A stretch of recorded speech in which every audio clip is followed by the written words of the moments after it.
राधे राधे साथियों। पिछले वीडियो में हमने नियंत्रण एवं समन्वय इस चैप्टर से बोर्ड के मॉडल पेपर में जो प्रश्न दिए हुए हैं उन प्रश्नों पर डिस्कशन किया था।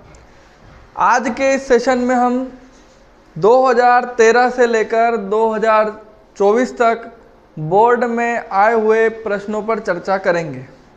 तो आइए शुरू करते हैं। सबसे पहले हम 2013 के नियंत्रण और समन्वय के जो प्रश्न इस चैप्टर से पूछे गए थे उन प्रश्नों पर चर्चा करते हैं।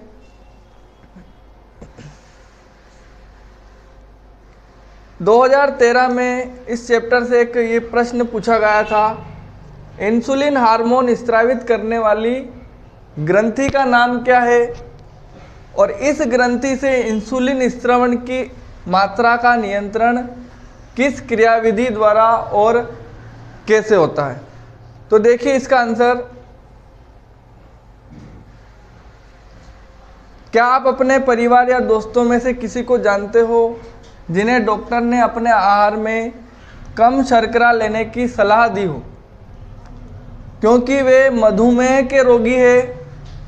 उपचार के रूप में वे इंसुलिन का इंजेक्शन भी ले रहे हों, कुछ टेबलेट्स भी आती है, मेटमॉर्फिन, ग्लिम्पिराइड, टेनिलिग्लिप्टिन, बहुत सारी शुगर की टेबलेट आती है।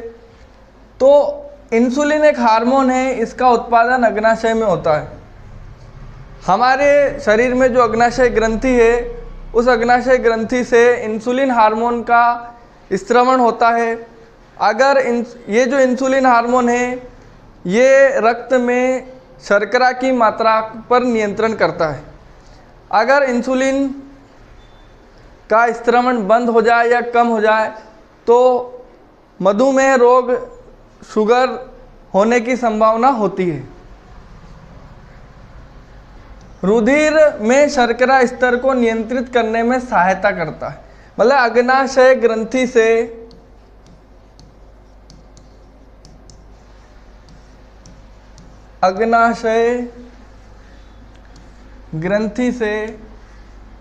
एक हार्मोन निकलता है जिसका नाम है इंसुलिन हार्मोन और यह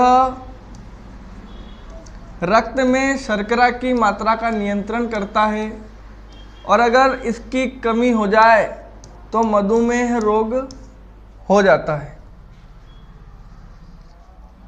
हार्मोन का स्रवण परिशुद्ध मात्रा में होना चाहिए तो हमें क्रियाविधि की आवश्यकता है। अब इसमें एक और प्रश्न पूछा है, कौन सी क्रियाविधि है?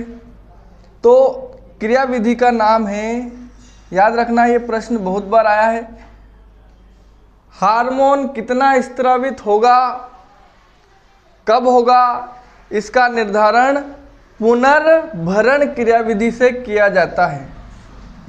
यदि रुधिर में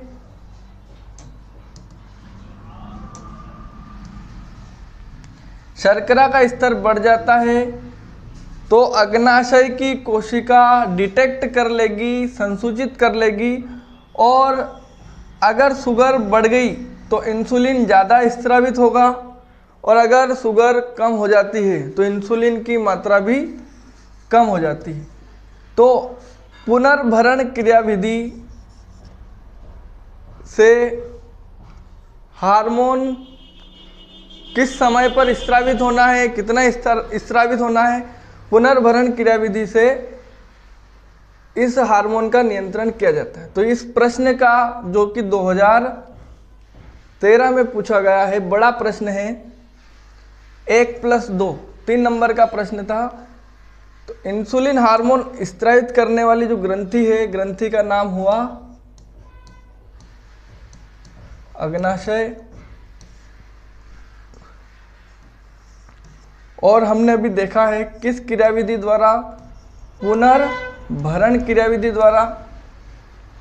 शुगर की मात्रा अगर बढ़ जाएगी तो कोशिका संसूचित कर लेगी, अग्नाशय की कोशिका, और इंसुलिन का स्रवण ज़्यादा होगा। अगर शुगर कम हो जाएगी तो इंसुलिन का स्रवण कम होगा। इसके बाद ये अग्नाशय ग्रंथि हमारे शरीर में कहाँ पर स्थित होती है? तो देखिए यहाँ पर एक अधिवृक्क ग्रंथि है, फिर यहाँ पर ये दे रखी है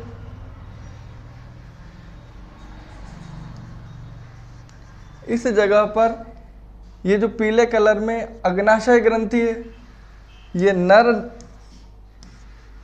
में अंतःस्रावी ग्रंथियों का चित्र है और ये मादा में अंतःस्रावी ग्रंथियों का चित्र है। बाकी सारी ग्रंथियाँ नर और मादा में सेम होती है, सिर्फ पुरुष में नर में वृषण और मादा में अंडाशय ग्रंथि अलग अलग होती है। अगला पेपर हम डिस्कस करते हैं 2013 सप्लीमेंट्री वाला प्रश्न पेपर है। इसमें यहाँ पर इस चैप्टर से 2 प्रश्न पूछे गए, दोनों 3-3 नंबर के हैं। 20वें नंबर पे प्रश्न आया था पेपर में, अनुवर्तन गतियाँ किसे कहते हैं? पादपों में विभिन्न अनुवर्तन गतियों का वर्णन कीजिए। तो पहले इस प्रश्न का आंसर देखते हैं।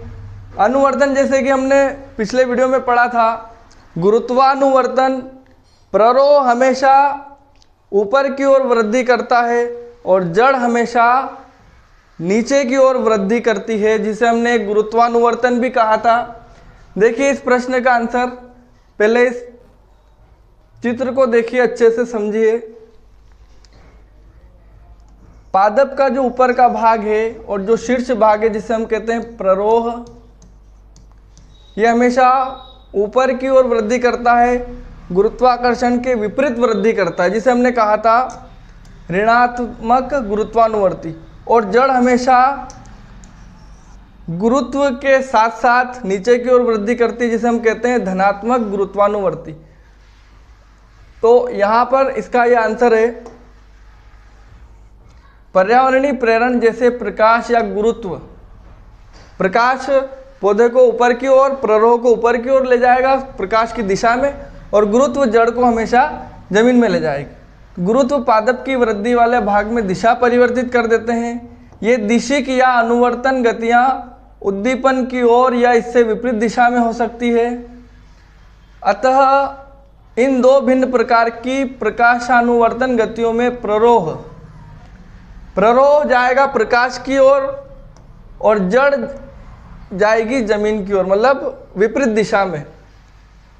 एक पादप की जड़ सदैव नीचे की ओर वृद्धि करती है, जबकि प्ररोह प्रायः ऊपर की ओर पृथ्वी से दूर वृद्धि करते हैं। प्ररोह और जड़ में क्रमशः ऊपरीगामी और अधोगामी वृद्धि पृथ्वी या गुरुत्व के खिंचाव की अनुक्रिया गुरुत्वानुवर्तन कहलाती है। तो अनुवर्तन गति में वही गुरुत्वानुवर्तन आएगा, और प्ररोह जाता है प्रकाश की तरफ तो उसमें आएगा प्रकाशानुवर्तन। और चित्र बनाकर आप ये डिटेल लिख सकते हो। 21वां प्रश्न फिर ग्रंथि से पूछा है, मानव में अधिवृक्क ग्रंथि कहाँ स्थित होती है? एड्रेनलिन हार्मोन से शरीर में होने वाले प्रभावों को समझाइए। तो अधिवृक्क ग्रंथि को ही एड्रेनलिन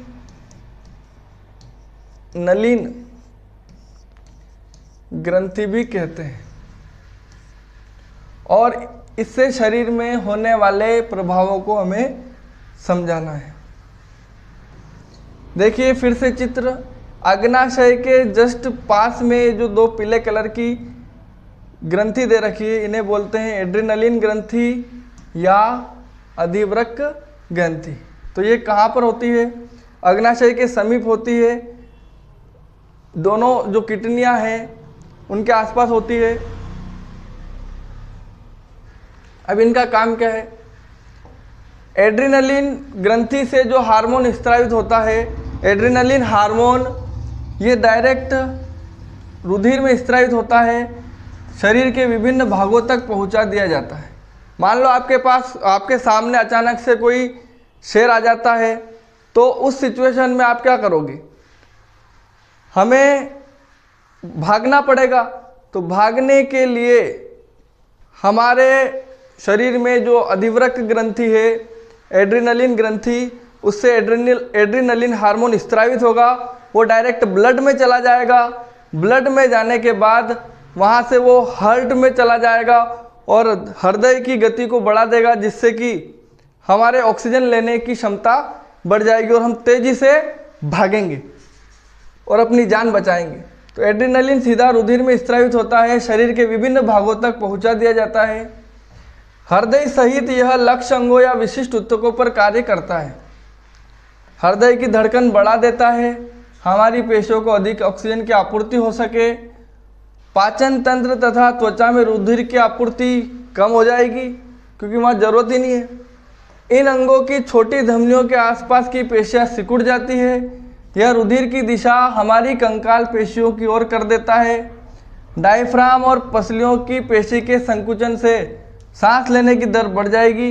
ये सभी अनुक्रियाएं मिलकर जंतु शरीर को स्थिति से निपटने के लिए तैयार करती है। ये जंतु हार्मोन अंतःस्रावी ग्रंथियों का भाग है, जो हमारे शरीर में नियंत्रण और समन्वय का दूसरा मार्ग है।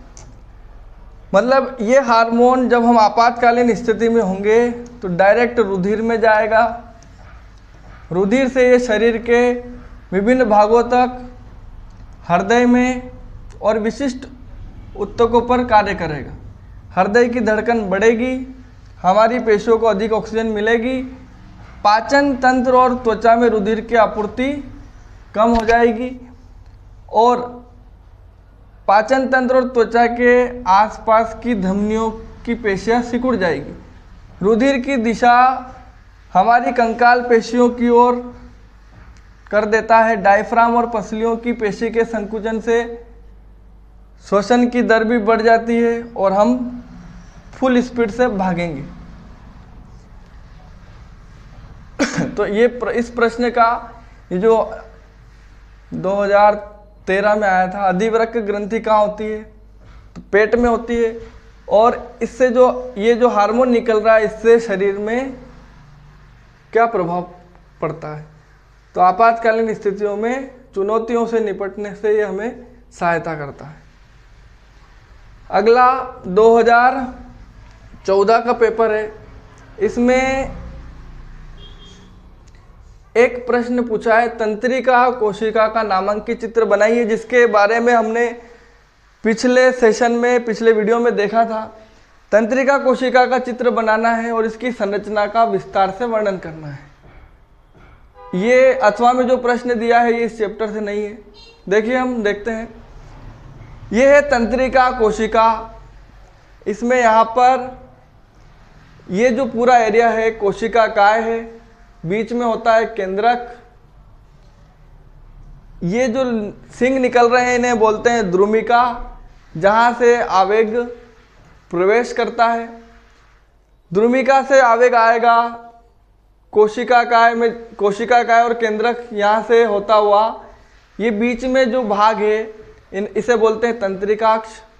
तंत्रिकाक्ष से होते हुए इस तंत्रिका कोशिका का जो अंतिम सिरा है, जिसे हम सिनेप्स कहते हैं, सिनेप्स या रिक्त स्थान कहेंगे।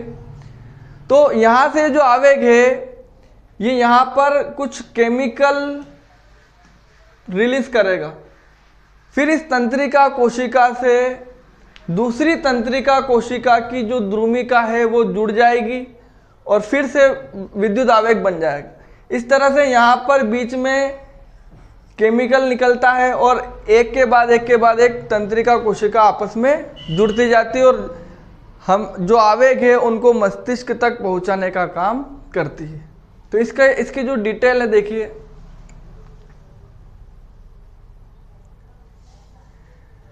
सूचना जो मिलेगी तंत्रिका कोशिका के द्रुमाकृतिक सिरे, मतलब द्रुमिका से उपार्जित की जाती है। यहाँ द्रुमिका से एक रासायनिक क्रिया द्वारा एक विद्युत आवेग पैदा करती है। आवेग द्रुमिका से जाएगा कोशिका काय तक और फिर तंत्रिकाक्ष से, तंत्रिकाक्ष को बोलते हैं, कहीं पे लिखा हुआ मिले एक्सोन। तो तंत्रिकाक्ष से होता हुआ अंतिम सिरा जिसे हम कहते हैं सिनेप्स, अंतिम सिरे तक पहुंच जाता है।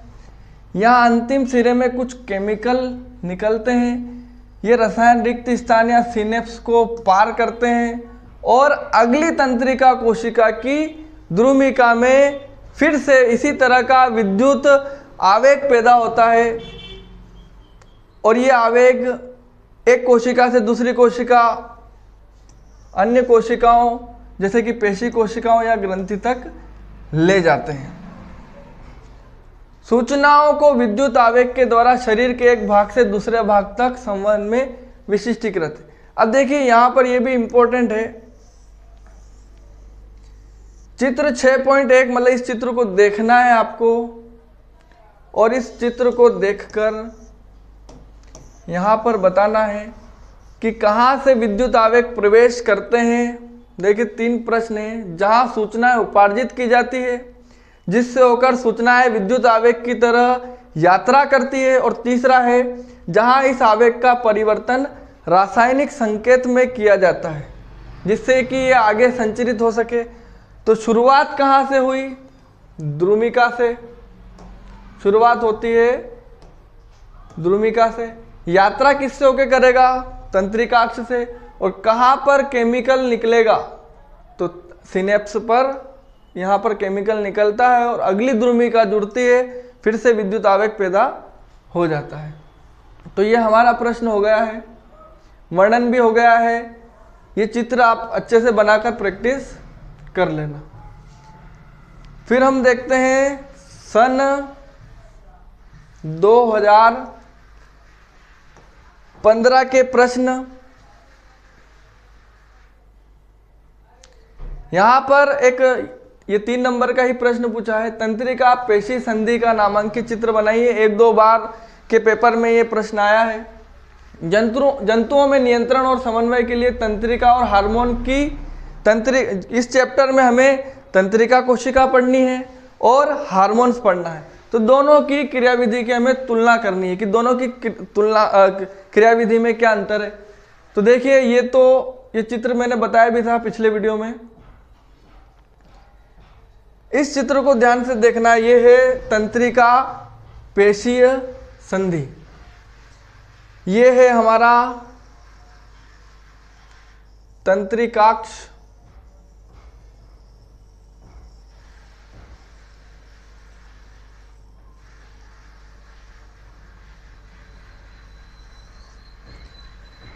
ये है पेशी फाइबर और ये लाल कलर में जो दी है कोशिका है। अब इसको यहाँ पर तंत्रिकाक्ष के एक हिस्से को जूम करके बताया है जिसे तंत्रिका पेशी संधि कहते हैं। इसको जूम करके यहाँ बताया है। देखिए यहाँ पर इसके अंदर ये जो दिए हैं बिस्किट जैसे, इनको कहते हैं माइटोकॉन्ड्रिया। तो ये वाला जो चित्र है ये आपको बनाना है और पूछा है इसमें तंत्रिका और हार्मोन की, ये 1 नंबर का ही है, प्रैक्टिस कर लेना एक बार। दूसरा है हमें हार्मोन और तंत्रिका की तुलना करनी है। तो तंत्रिका में परिधि तंत्रिका तंत्र, केंद्रीय तंत्रिका तंत्र और मस्तिष्क के बीच तंत्रिका आवेग होते हैं। हार्मोन अंतःस्रावी तंत्र होता है, अंतःस्रावी ग्रंथियां होती है और यह हार्मोन डायरेक्ट निकलते ही ब्लड में जाता है। एक्सोन जिसे हमने अभी देखा, तंत्रिकाक्ष और द्रुमिका सूचना को समन्वित प्रयास के माध्यम से प्रेषित करते हैं। द्रुमिका से विद्युत आवेग निकलता है, द्रुमिका से कोशिका काय से तंत्रिकाक्ष से होता हुआ सिनेप्स तक जाता है।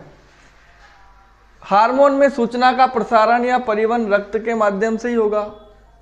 तंत्रिका, जैसे आपने किसी गर्म चीज को छुआ या आपके पैर में कांटा चुभा तो आपको तुरंत तंत्रिका तंत्र के माध्यम से मस्तिष्क को पता लग जाएगा और आप तुरंत हाथ या पैर को साइड में कर लोगे। तो सूचना का प्रवाह बहुत ही फास्ट होता है, प्रतिक्रिया बहुत ही शीघ्र होगी। आपको तुरंत पता लग जाएगा कि मुझे कांटा चुभ गया या मैंने अपने हाथों से किसी गर्म चीज को छू लिया है। हार्मोन में सूचना का प्रवाह बिल्कुल धीमा होता है, प्रतिक्रिया में भी समय लगेगा। तंत्रिका आवेगों में क्रिया विशिष्ट नहीं होती, प्रत्येक हार्मोन की अपनी विशिष्ट क्रियाएं होती है, हर हार्मोन का अलग अलग काम है। एड्रेनलिन हार्मोन आपातकालीन स्थिति में तैयार करता है। पीयूष ग्रंथि से जो वृद्धि हार्मोन निकलता है वह शारीरिक अंगों के विकास वृद्धि के लिए उत्तरदायी होता है। अग्नाशय ग्रंथि से इंसुलिन हार्मोन निकलता है। तो ऐसे बहुत सारे हार्मोन हम डिटेल से आगे देखेंगे। इसके प्रभाव अल्पकालिक होते हैं जबकि हार्मोन के प्रभाव दीर्घकालिक होते हैं। नेक्स्ट 2016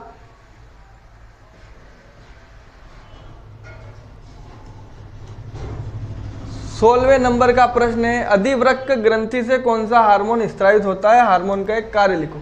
अभी पढ़ा था अधिवृक्क ग्रंथि से एड्रेनलिन हार्मोन स्रावित होता है और इस हार्मोन का काम क्या है।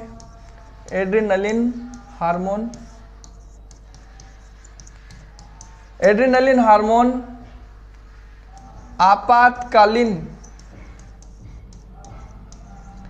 आपातकालीन परिस्थितियों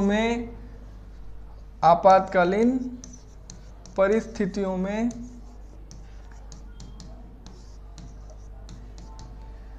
शरीर को तैयार करता है, शरीर को भागने के लिए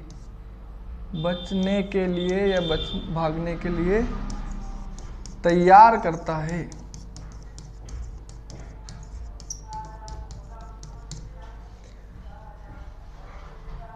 ये वाला प्रश्न तो कोर्स में है ही नहीं।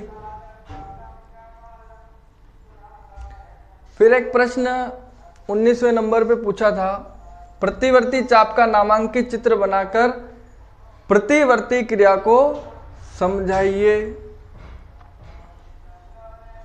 तो ये वाला चित्र है, देखिए यहाँ पर एक गर्म चाय का बर्तन है और इस गर्म चाय के बर्तन को अगर हमने छुआ तो हमारी जो स्किन है, त्वचा, वो ऊष्मा को ग्रहण करेगी। ये है भुजाओं, ये जो हमारी भुजा है उसमें यहाँ पर पेशी उत्तक है, यहाँ से सिग्नल संवेदी तंत्रिका कोशिका, ये सिग्नल जा रहे हैं, यहाँ पर ये आगे बढ़ते रहेंगे और मस्तिष्क के लिए संदेश जाएगा। तो मस्तिष्क तुरंत कहेगा कि अपना हाथ हटा लो। अब देखिए इसकी डिटेल जो भी थोड़ी देर पहले हमने पढ़ी थी। ये तो एड्रेनलिन हार्मोन का वापस से एक बार देख लीजिए। अधिवृक्क ग्रंथि से एड्रेनलिन हार्मोन मनुष्य सहित अनेक जंतुओं में होता, ये एड्रेनलिन हार्मोन होता है। एड्रेनलिन सीधा रुधिर में स्रावित हो जाता है, शरीर के विभिन्न भागों तक पहुंचा देंगे। हृदय सहित यह लक्ष्य अंगों पर कार्य करता है। हृदय की धड़कन बढ़ जाएगी। हृदय की धड़कन बढ़ने से हमारी पेशियों को अधिक ऑक्सीजन की आपूर्ति हो जाएगी। पाचन तंत्र और त्वचा में ऑक्सीजन की थोड़ी सी कमी हो जाएगी। इसके अलावा त्वचा और पाचन तंत्र की जो धमनियां हैं उनकी पेशियां सिकुड़ जाएगी। यह रुधिर की दिशा, रुधिर की जो डायरेक्शन है हमारी कंकाल पेशियों की ओर कर देगा। डायफ्राम और पसलियों की पेशी के संकुचन से श्वसन की दर भी बढ़ जाएगी और इस हार्मोन की वजह से हमारे सामने कोई भी आपातकालीन स्थिति आने पर हमारी जो श्वसन की दर है इतनी स्पीड से बढ़ेगी और हम तुरंत वहाँ से बच भागेंगे। तो एड्रेनलिन हार्मोन जो था यह आपातकालीन स्थितियों में हमारे शरीर की सुरक्षा करता है। अब देखिए आगे तो प्रतिवर्ती चाप अभी हमने देखा था। देखिए इसकी थोड़ी डिटेल देख लेते हैं। एक उदाहरण लेते हैं हम। आग की लपट को छूना हमारे अथवा किसी भी जंतु के लिए दुराग्रही या खतरनाक स्थिति है। हम इसके प्रति कैसे अनुक्रिया करेंगे। एक सरल विधि है कि हम विचार करें कि हमें आघात पहुंच सकता है, इसलिए हमें अपना हाथ हटा लेना चाहिए। तब एक आवश्यक प्रश्न आता है कि ये सब सोचने के लिए कितना समय लगेगा। मान लो हमें अगले दिन पता लगे कि हाथ हमें हमारे हाथ में कुछ जलन हो रही है तो कैसा होगा, हमें तुरंत पता लग जाता है हम किस प्रकार सोचते हैं। यदि तंत्रिका आवेग को उस ओर भेजा जाता है जिसकी चर्चा हम पहले कर चुके हैं, तब इसी प्रकार के आवेग उत्पन्न करने के लिए मस्तिष्क द्वारा चिंतन भी आवश्यक है। विचार करना एक जटिल प्रक्रिया है, अतः यह बहुत सी तंत्रिका कोशिकाओं के तंत्रिका आवेग की जटिल अन्योन्य क्रिया से जुड़ने के लिए बाध्य है। यदि यह वस्तु स्थिति है तो कोई आश्चर्य नहीं कि हमारे शरीर में सोचने वाले उत्तक जटिल रूप से व्यवस्थित न्यूरॉन के घने जाल से बने हैं और ये खोपड़ी में अग्र सिरे पर स्थित है। तुरंत जैसे ही हम गर्म वस्तु को छुएंगे तो तुरंत हमें पता लग जाएगा और हम अपना हाथ हटा लेंगे। खोपड़ी में अग्र सिरे पर है और शरीर के सभी हिस्सों से संकेत प्राप्त करते हैं, उन पर अनुक्रिया से पहले विचार करते हैं। ये संकेत प्राप्त करने के लिए खोपड़ी में मस्तिष्क का सोचने वाला भाग तंत्रिकाओं द्वारा शरीर के विभिन्न भागों से जुड़ा होना चाहिए। इसी तरह यदि मस्तिष्क का यह भाग पेशियों को गति करने का आदेश देता है तो तंत्रिका इन संकेतों को शरीर के विभिन्न भागों तक पहुंचाने का कार्य करती है। हम किसी गर्म वस्तु को छुए और हमें यह सब करना पड़े, इसमें काफ़ी समय लगेगा, इसलिए हम जलन महसूस कर सकते हैं। शरीर की डिजाइन किस तरह इस समस्या का हल करती है। ऊष्मा के संवेदन के बारे में सोचने की अपेक्षा यदि जो तंत्रिकाएं ऊष्मा का पता लगाती है उन्हें उन तंत्रिकाओं से जोड़ा जाए जो पेशियों को गति कराती, तो जो प्रक्रम आगम संकेतों का पता लगाने और तदनुसार निर्गम क्रिया को करने का कार्य करता है वह अतिशीघ्र पूरा हो जाता है और इस तरह के संबंधन को प्रतिवर्ती चाप कहते हैं। ठीक है, अगला प्रश्न है 2017। फिर यहां पर प्रश्न आया था अग्नाशय ग्रंथि से स्त्रावित होने वाले हार्मोन का नाम लिखिए। तो उस हार्मोन का नाम है इंसुलिन और इसकी कमी से होने वाले रोग का नाम है मधुमेह। और यहाँ पर देखिए कार्य का भी 1 नंबर है, हार्मोन का 1 नंबर है और रोग का नाम लिखना है शुगर, तो उसका भी 1 नंबर है। तो 2 नंबर तो हमारे हो गए। कार्य है इसका, यह रक्त में शर्करा की मात्रा को नियंत्रित करता है। मानव मस्तिष्क का नामांकित चित्र बनाकर इसके 2 कार्य लिखने हैं। ये इंसुलिन हार्मोन हम पढ़ ही चुके थे, उत्पादन अग्नाशय में होता है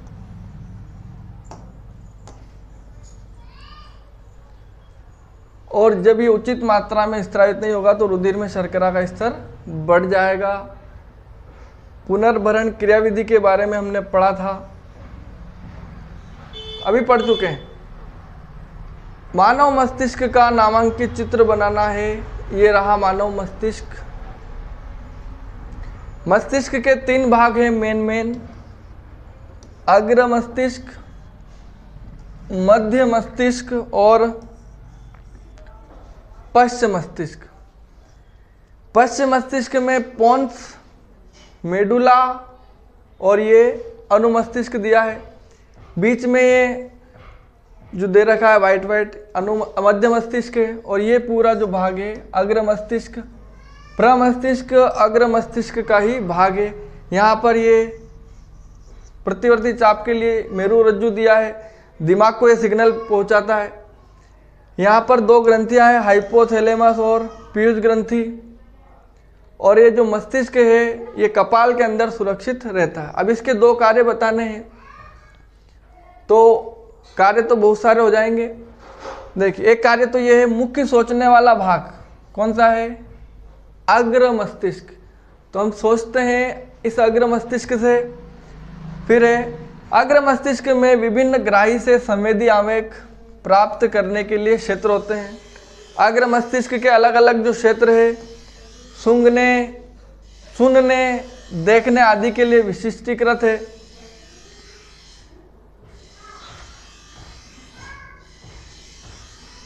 हमें भूख लगी है, भूख लगी है या नहीं लगी है, इसको जानने के लिए अग्र मस्तिष्क में भी एक अलग भाग होता है। आगे देखिए, हमारे शरीर में होने वाली अनैच्छिक क्रियाएं, ऐसी क्रियाएं जिन पर हमारा नियंत्रण नहीं होता है, इनमें से कई अनैच्छिक क्रियाएं मध्य मस्तिष्क और पश्चिम मस्तिष्क से नियंत्रित होती है। सभी अनैच्छिक क्रियाएं जैसे ब्लड प्रेशर, रक्तदाब, लार का आना और उल्टी, वमन पश्चिम मस्तिष्क में मेडुला द्वारा नियंत्रित होती है। ये यहाँ पर जो मेडुला है ये पश्चिम मस्तिष्क का भाग है और इसी से लार आना, ब्लड प्रेशर और वमन, उल्टी, वोमिटिंग का नियंत्रण होता है।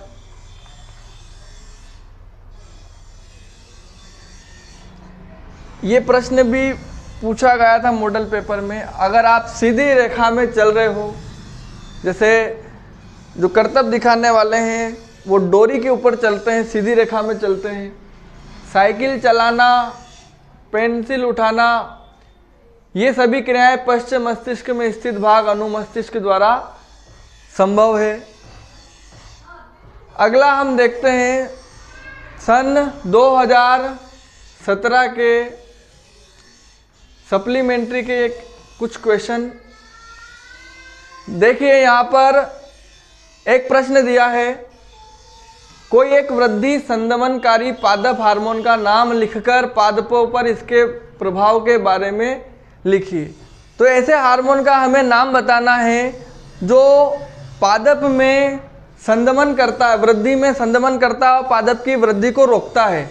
उस हार्मोन का नाम हमें बताना है। और दूसरा है पादपों में कोशिका विभाजन को प्रेरित करने वाले किसी एक हार्मोन का नाम लिखना है। तो देखिए दोनों ही क्वेश्चन के आंसर हम देखते हैं। तो एक क्वेश्चन का आंसर तो यहाँ पर दिया है, ऑक्सिन नाम का एक हार्मोन होता है पौधे में और यह प्ररोह के अग्र भाग में टिप में संश्लेषित होता है, कोशिकाओं की लंबाई की वृद्धि में सहायक होता है।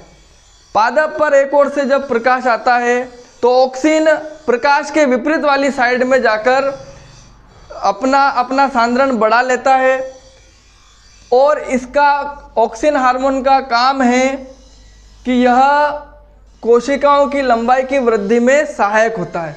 तो ये वाला जो हमारा प्रश्न है, कोशिका विभाजन को प्रेरित करने वाले किसी हार्मोन का नाम लिखिए। तो यहाँ पर देखिए ऑक्सिन हार्मोन जो है ये कोशिकाओं की लंबाई में वृद्धि में सहायक होता है, जबकि साइटोकाइनिन जो हार्मोन है इसका काम है कोशिका विभाजन को प्रेरित करना। और ये साइटोकाइनिन जो हार्मोन है यह विशेष रूप से कोशिका विभाजन जहाँ होता है फलों और बीजों में ज़्यादा मात्रा में पाया जाता है। तो दो हार्मोन तो हमने देखे, एक तो ऑक्सिन हार्मोन है जो कोशिका की लंबाई में वृद्धि में सहायक है, दूसरा हार्मोन है साइटोकाइनिन जो कोशिका विभाजन को प्रेरित करता है। तीसरा हार्मोन देखिए जिब्रेलिन है और जिब्रेलिन हार्मोन ऑक्सिन की तरह तने की वृद्धि में सहायक है। जबकि ये जो लास्ट ये प्रश्न हमें यहाँ पर पूछा है कि संदमनकारी हार्मोन कौन सा है इनमें से, तो यहाँ पर चौथा हार्मोन हमें दिया है एब्सिसिलिक अम्ल। ये चार हार्मोन आपको पादप में याद रखने हैं। एब्सिसिलिक अम्ल वृद्धि का संदमन करने वाले हार्मोन का एक उदाहरण है। पत्तियों का मुरझाना इसके प्रभाव में सम्मिलित है। वापस से देखिए हमने चार हार्मोन देखे हैं, चारों हार्मोन आपको अच्छे से याद रखने हैं। पहला हार्मोन हमने देखा ऑक्सिन जो कि कोशिकाओं की लंबाई में वृद्धि में सहायक है। दूसरा हार्मोन हमने यहाँ पर देखा साइटोकाइनिन जो कि कोशिका विभाजन को प्रेरित कर रहा है। जिब्रेलिन तने की वृद्धि में सहायक है, जबकि चौथा पादप हार्मोन एब्सिसिलिक अम्ल यह वृद्धि का संदमन करने वाला हार्मोन है और पत्तियों का मुरझाना इसका एक कार्य है। अगला देखते हैं हम गुरुत्वानुवर्तन दिखाते हुए पादप का नामांकित चित्र बनाना है और गुरुत्वानुवर्तन क्रिया को समझाना है। तो ये पहले भी हम पढ़ चुके हैं, ऊपर के क्वेश्चन में हमने इसको डिस्कस किया था। प्रकाश की दिशा में ये जो पादप है, इस पादप पर यहाँ से प्रकाश आ रहा है और इसका जो प्ररोह वाला भाग है यह प्रकाश की दिशा में चला जाता है, जबकि जड़ वाला भाग है ये प्रकाश के विपरीत दिशा में जा रहा है। अगर हम इस पौधे को गिरा देते हैं तब भी गुरुत्वाकर्षण के विपरीत प्ररोह वाला भाग ऊपर जाएगा, जबकि जड़ वाला भाग हमेशा नीचे की ओर जाएगा। इस प्रोसेस को हम बोलते हैं गुरुत्वानुवर्तन। इसका चित्र आपको ये वाला चित्र बनाना है। इसके अलावा यहाँ पर गुरुत्वानुवर्तन की यहाँ पर परिभाषा आपको समझानी है। देखिए, पर्यावरणीय प्रेरण है। एक पर्यावरणीय प्रेरण प्रकाश और गुरुत्व पादप की वृद्धि वाले भाग में दिशा परिवर्तित कर देते हैं। हमने देखा था कि एक पादप की जो जड़ है सदैव नीचे की ओर वृद्धि करती है, जबकि प्ररोह ऊपर की ओर पृथ्वी से दूर वृद्धि करते हैं। प्ररोह और जड़ में प्ररोह तो जाता है ऊपर और जड़ आती है नीचे, तो प्ररोह और जड़ में ऊपरीगामी और अधोगामी वृद्धि पृथ्वी या गुरुत्व के खिंचाव की जो ये अनुक्रिया है गुरुत्वानुवर्तन कहलाती है।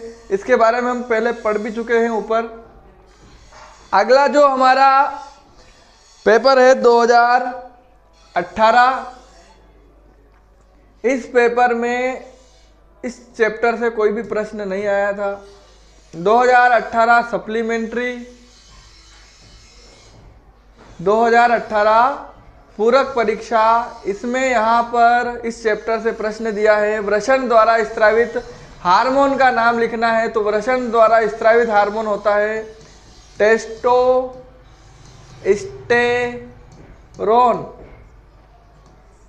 जो कि नर अंतःस्त्रावी तंत्र में होता है। नेक्स्ट क्वेश्चन यहाँ पर पूछा है, मानव मस्तिष्क का नामांकित चित्र बनाइए। इसके बारे में हम ऊपर पढ़ चुके हैं। मस्तिष्क के 3 भाग होते हैं, अग्र मस्तिष्क, मध्य मस्तिष्क और पश्च मस्तिष्क। और मानव मस्तिष्क के विभिन्न भागों की संरचना व कार्य को समझाना है। तो इसके बारे में हम ऊपर पढ़ चुके हैं। 2019 का पेपर देखने से पहले हम एक बार फिर से आपको मानव मस्तिष्क का चित्र और उसके भागों के कुछ कार्य दे रखे हैं एनसीईआरटी में, बता देता हूं।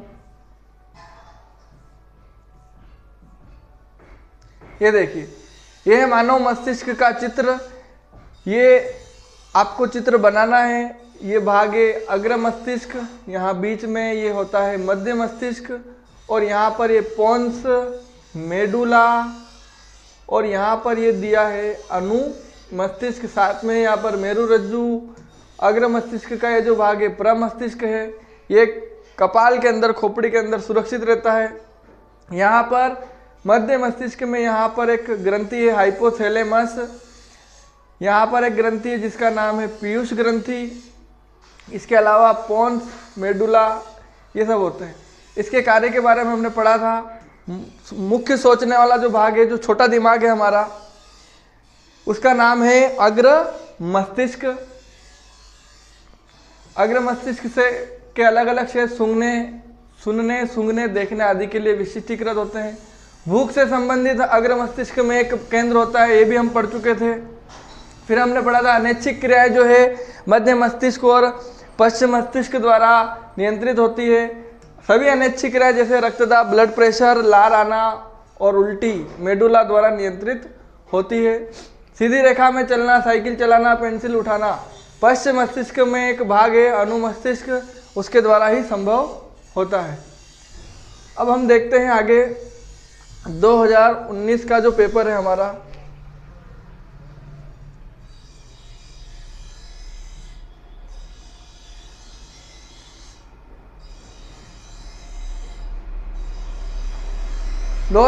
में इस चैप्टर से जो प्रश्न पूछे, यूनिक क्वेश्चन है, तंत्रिका तंत्र का कौन सा भाग पाचक रसों के स्त्रवण में वृद्धि करता है। तो तंत्रिका तंत्र का आउट ऑफ सिलेबस क्वेश्चन है।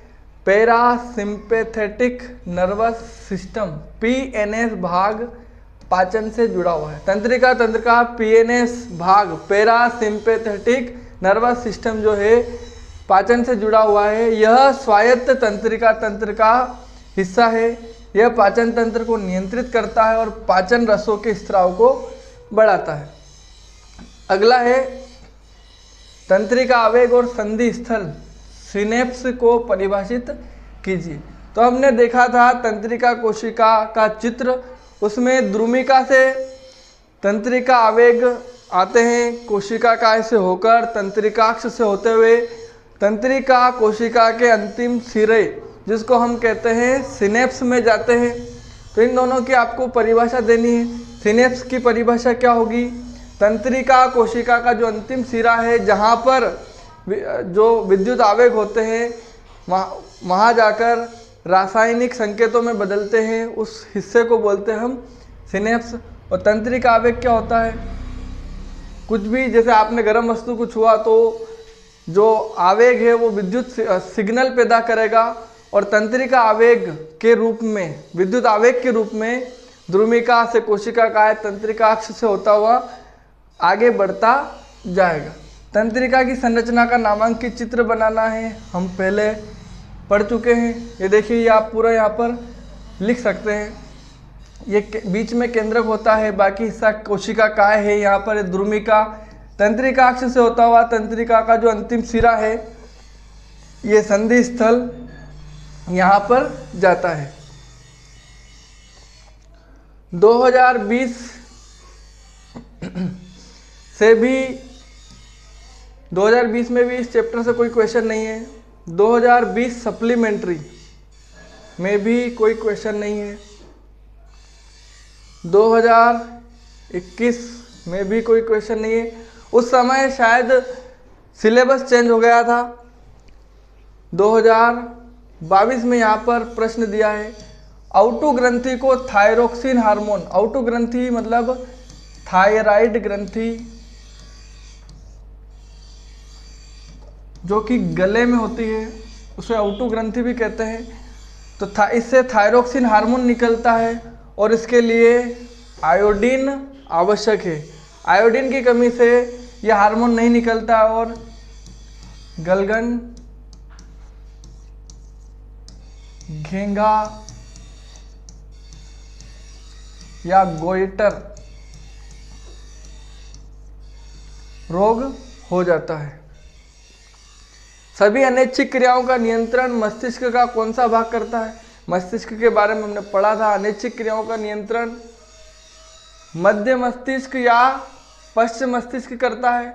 और उसमें एक ऑप्शन ये भी था, मेडुला, वमन, उल्टी और ब्लड प्रेशर, है ना, उल्टी, ब्लड प्रेशर और एक और क्या चीज देखी थी हमने?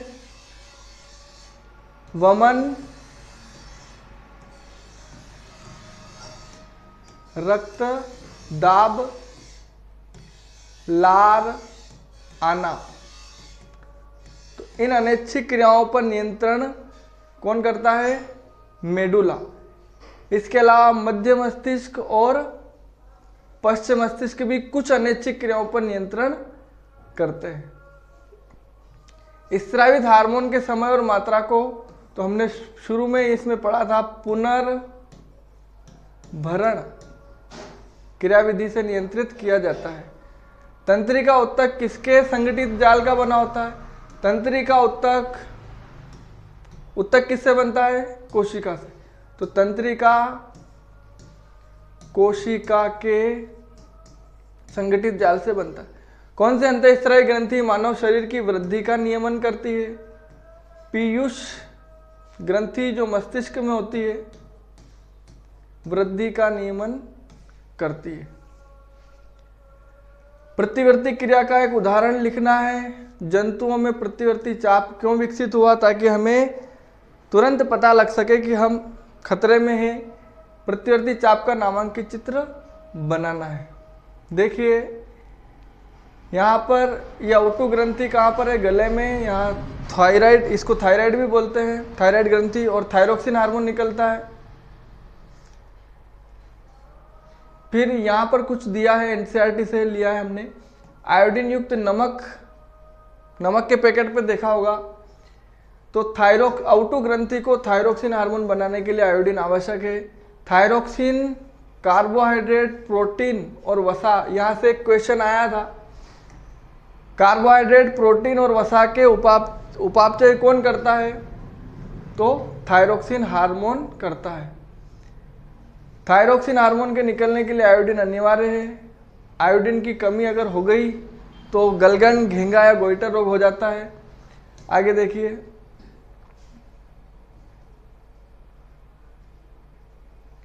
ये अनैच्छिक क्रिया का, अनैच्छिक क्रियाएं जैसे कुछ अनैच्छिक क्रियाएं हैं मध्य मस्तिष्क और पश्चिम मस्तिष्क से। बाकी रक्तदाब, लार आना और उल्टी पश्चिम मस्तिष्क में मेडुला द्वारा नियंत्रित होती है। एक और ये आंसर, पुनर्भरण क्रियाविधि। यहाँ पर ये जो प्रश्न पूछा है,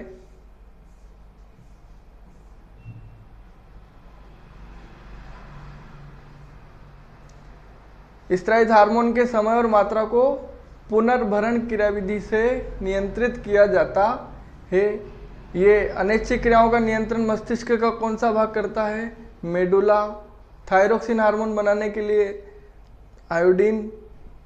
अब हम देखते हैं आगे आंसर, तंत्रिका उत्तक किसके संगठित जाल से? तो तंत्रिका कोशिका के संगठित जाल से बना होता है। कुछ और प्रश्न हमने इसमें जो देखे थे, तंत्रिका उत्तक, न्यूरॉन्स तंत्रिका कोशिका के संगठित नेटवर्क से बने हैं। कोशिका से उत्तक बनता है, उत्तक से अंग और अंग से तंत्र और तंत्र से शरीर। ये कोशिकाएं एक दूसरे से जुड़ी होती है और विद्युत आवेगों का संचालन करती है। तंत्रिका उत्तक पूरे शरीर में परिधि तंत्रिका और केंद्रीय तंत्रिका तंत्र के अंगों में पाया जाता है। अब वृद्धि के लिए जो हार्मोन है उसका नाम है, पीयूष ग्रंथि से निकलता है वृद्धि हार्मोन। वृद्धि हार्मोन शरीर की वृद्धि और विकास को नियंत्रित करता है। बाल्यकाल में अगर इस हार्मोन की कमी हो जाएगी तो बौनेपन का कारण बनता है। प्रश्न, तो मानव शरीर की वृद्धि का नियमन कौन करता है? पीयूष ग्रंथि। फिर आगे देखिए, इसमें बहुत सारे प्रश्न आए थे। 2000 कौन से सन का था? 2022 चैप्टर से भर भर के प्रश्न दिए हैं। प्रतिवर्ती क्रिया का एक उदाहरण देना है। जंतुओं में प्रतिवर्ती चाप क्यों विकसित हुआ और प्रतिवर्ती चाप का नामांकित चित्र बनाना है।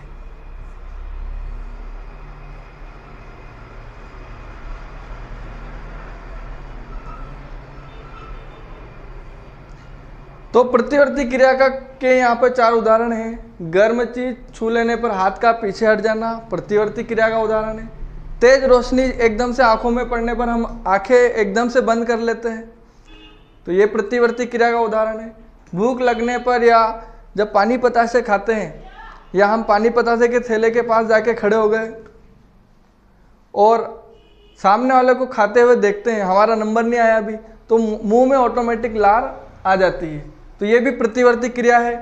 कोई नुकीली चीज शरीर को छूने पर तुरंत हम उस अंग को हटा लेंगे, ये प्रतिवर्ती क्रिया का उदाहरण है।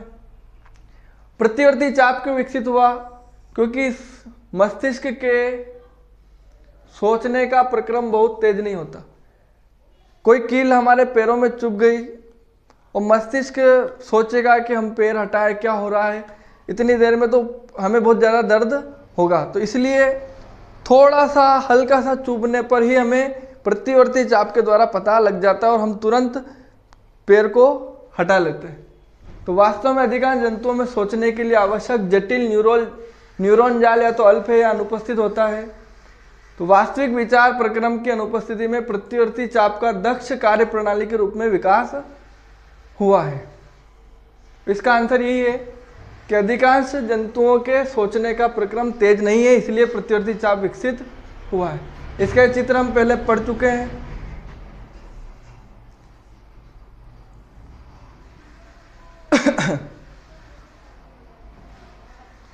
और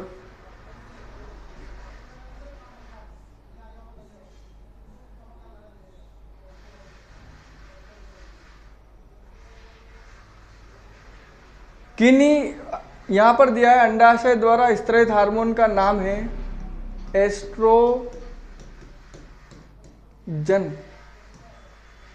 जो कि मादा में स्रावित होता है और यह मादा लैंगिक लक्षणों के विकास के लिए, मासिक चक्र के नियमन और नियंत्रण के लिए बहुत ही आवश्यक है।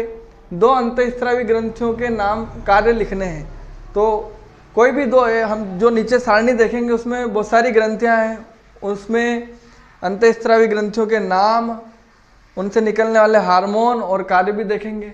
मादा में अंतःस्रावी ग्रंथियों की स्थिति का नामांकित चित्र बनाना है, तो देखिए ये चित्र आप बना सकते हो। मादा में कोई भी 2 अंतःस्रावी ग्रंथियां हमें देखनी है।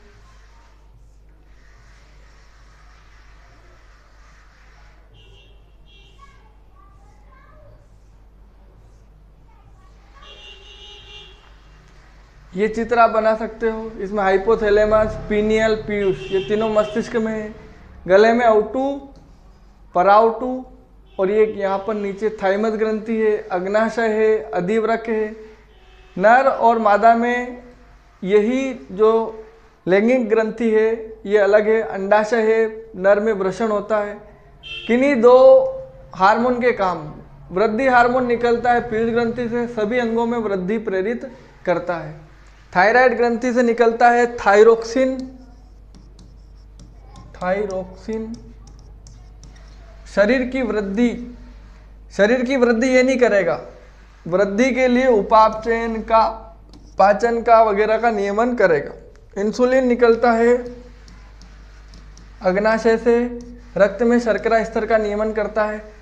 टेस्टोस्टेरोन निकलता है वृषण से, यह नर लैंगिक अंगों का विकास, नर में लैंगिक अंगों का विकास और दाढ़ी मूंछों का आना, आवाज का भारीपन आदि के लिए आदि कार्य करता है।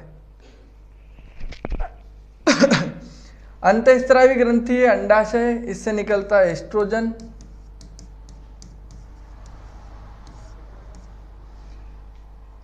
और ये मादा लैंगिक अंगों का विकास, मासिक चक्र का नियमन करता है। एड्रिनलिन हार्मोन निकलता है एड्रिनल ग्रंथि से। अभी हमने देखा था आपातकालीन परिस्थितियों में यह हमारी सहायता करता है। मोचक हार्मोन हाइपोथैलेमस ग्रंथि से निकलता है और ये पिट्यूटरी ग्रंथि, पीयूष ग्रंथि से हार्मोन के स्राव को प्रेरित करता है। 2023 में प्रश्न आया था वृद्धि का संदमन करने वाले हार्मोन का उदाहरण लिखिए, तो हमने पढ़ा है ऊपर एब्सिसिलिक अम्ल। मस्तिष्क का कौन सा भाग शरीर की संस्थिति और संतुलन के लिए उत्तरदायी है? तो शरीर की संस्थिति और संतुलन के लिए उत्तरदायी हार्मोन हमने पहले पढ़ा है। जो मस्तिष्क का एक भाग होता है जो सीधी रेखा में चलना, साइकिल चलाना, पेंसिल उठाना, ये सभी पश्च मस्तिष्क में जो अनुमस्तिष्क है उसके द्वारा ही संभव होता है। आगे देखिए तो यहाँ पर आंसर आएगा अनुमस्तिष्क। हार्मोन की क्रिया को कौन सी क्रिया विधि हमने अभी पढ़ा था? पुनर्भरण क्रिया विधि। फिर है अंडाशय से स्रावित हार्मोन एस्ट्रोजन और इसके 2 कार्य है मादा लैंगिक लक्षणों का विकास और मासिक चक्र का नियमन। आगे देखिए लास्ट है 2024। अंतःस्रावी ग्रंथि सभी अंगों में वृद्धि प्रेरित करती है। पीयूष ग्रंथि 2 तंत्रिका कोशिका के मध्य खाली स्थान को सिनेप्स कहते हैं। मस्तिष्क का कौन सा भाग रक्तदाब, लार आना और वमन का नियंत्रण करता है? तो पश्च मस्तिष्क में मेडुला, ये प्रश्न बार बार आ रहा है। मेडुला इन सब का नियंत्रण करता है, अनैच्छिक क्रियाओं का। अनैच्छिक क्रियाएं मस्तिष्क के कौन से भाग से? तो मध्य मस्तिष्क और पश्च मस्तिष्क, और पश्च मस्तिष्क में स्पेशली मेडुला। उदाहरण आप वमन वगैरह वो दे सकते हैं। वृषण से स्रावित हार्मोन है टेस्टोस्टेरोन। टेस्टोस्टेरोन। और इसके दो कार्य है नर लैंगिक अंगों का विकास और नर में आवाज का भारी होना, दाढ़ी मूंछों का आना आदि।